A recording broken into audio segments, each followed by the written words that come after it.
Kan terlalu dia takut nak lawan. Orang nak dakwah kelik pada kitab sunnah, dia nak lawan hak ni, lalu tiup hidup ni. Dia tak tahu hak ni hak bahaya ni. Lah hak ni hak bahaya pada akidah ni benar. Tak, ni tak apa, tak syirik, tak khurafat, tak bid'ah. Kenapa? Karena datang daripada ulama besar, keturunan Nabi. Itu dakwah ni lah kata. Nah, kalau kita mau panjang kenapa benda ni? Dah, 10 tahun lagi ya berubah habit lain kita ni. Nah, berubah habit lain dah. Ulama tu guru kita dulu tu kita tak masuk. Sikit lagi akan masuklah genel dalam masjid, selawat jenis genel sikit lagi akan masuk. Bagaimana ni ya wari waktu tapi tak wari semua lagi. Ya wari ceramah molek, royak zikir, royak ceramah, royak nasihat molek, tak wari lagi. Tapi lepas pada yang kelik tu anak-anak murid akan wari.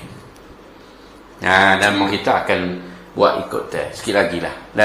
Kita boleh tengok kalau mau panjang 10 tahun lagi boleh tengok. Akan masuklah genel kumpang doa zikir, selawat, dalam masjid akan masuk. Itu dia. Waliyazbillah minzalik, minta jauh lah. Mudah-mudahan Allah Ta'ala jaga lah insyaAllah Ta'ala.